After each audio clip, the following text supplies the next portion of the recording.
guys, and welcome to today's tutorial. I hope you're all feeling good today. I'm going to be sharing with you a kitchen basic today. We're going to be learning how to make some ganache.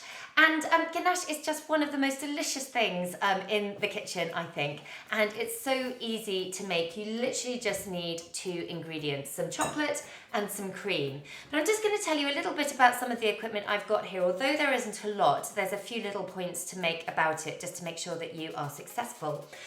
First of all, I'm going to talk about my bowl. I've got here a round bottom bowl, and that is important because you want to make sure that there are no creases or nooks and crannies for your chocolate and cream to get caught in. You want to be able to keep it all moving so it doesn't burn, because if you've got little places where it can get stuck, then that might overheat and cause a burn taste to permeate through your ganache, which obviously is not good. And then in here I have some chocolate chips. These are dark chocolate chips that I've got. You can have anywhere sort of between 55 and 70% cocoa, I would go with for your dark chocolate. So whatever you get there. And small chips are better than big ones just because they dissolve into the cream more easily. So I get these little buttons which are brilliant. So that's that. And then in here, I've got some double cream. So we call it double cream in the UK. You may call it heavy cream if you're in the States. It's basically cream that is about 48% fat. You can also use what we call whipping cream in the UK, which is 35% fat, but you don't want to go any lower than that. So single cream will not work in this. It doesn't have a high enough fat percentage. So either double cream or heavy cream or whipping cream is what you're looking for. And then here I've just got a couple of spatulas, and these are just for moving it around while we're heating it to make sure that everything gets nicely mixed together and we get everything beautifully dissolved. Now, in terms of the weights, with a dark chocolate ganache, it is just so easy. It's basically the same weight of chocolate to cream.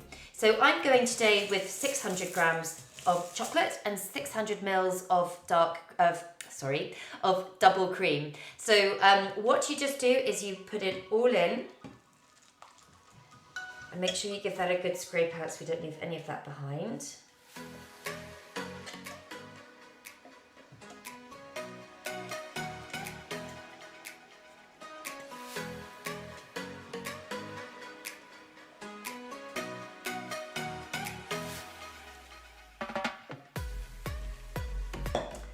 And then give that a good stir to make sure that all of your chocolate is beautifully covered with that cream.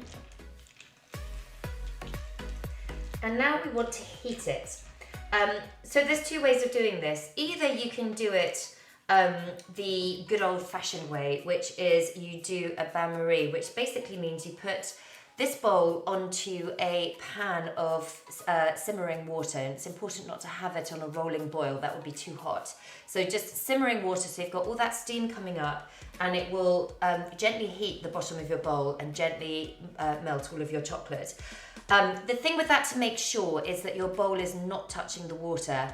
Again, this is because you don't want that to get too hot. So it should sit above the water, there should be a little gap, and the steam just gently bastes that bottom of the bowl and gently heats your chocolate and cream. The way that I tend to do it, just because it's a bit quicker, is I use the good old microwave. And you need to do this in stages, because if you go too crazy and do it all at once, then you might just find that it burns again. So I'm going to first of all put in, so the first burst is a bit longer than the others. So you start with a 2-minute burst on your ganache. Then we're going to bring it out and give it a stir, and then after that it goes in 30-second increments so that you do it nice and gently at the end. So I'm just going to go and pop this into my microwave for 2 minutes, and I will see you back when it's done. So I've just taken my ganache out of the microwave, and I'm going to give it a little stir. It's been in there for 2 minutes now, and you can see that the chocolate is starting to dissolve. So it's still quite lumpy, it's still not even remotely there, but I want to give it a really good stir at this point. So I'm wanting to encourage all of the warm cream around the chocolate. I need to make sure that nothing's burning, so I want to scrape along the bottom and make sure that everything is moving. You can see in the middle it is a bit of a gooey mess starting to emerge. Absolutely delicious.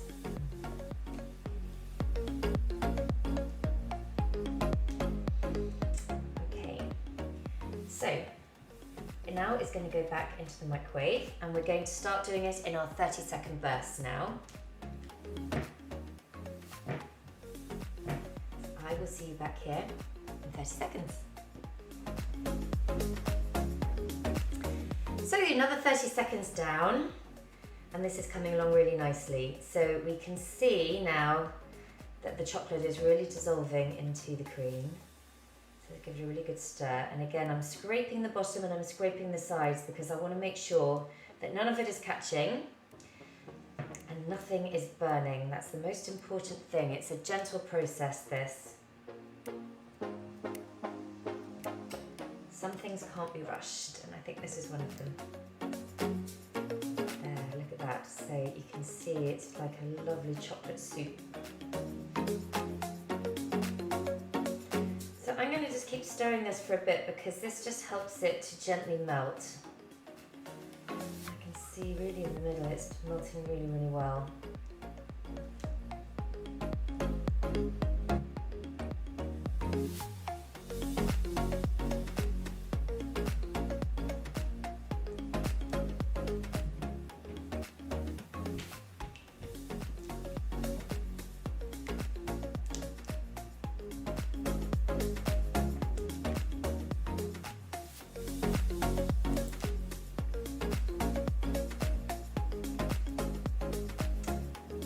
So this is pretty much ready to go back into the microwave again, and I think just one more burst and we might be nearly there, because you can see there's just a few little bumps and lumps left, but most of it is this gorgeous silky ganache.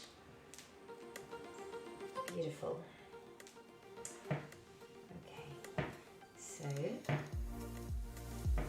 we're going back for another 30-second blast. So another 30 seconds is gone, and let's see what stage we're at now. So yes, this is looking incredible.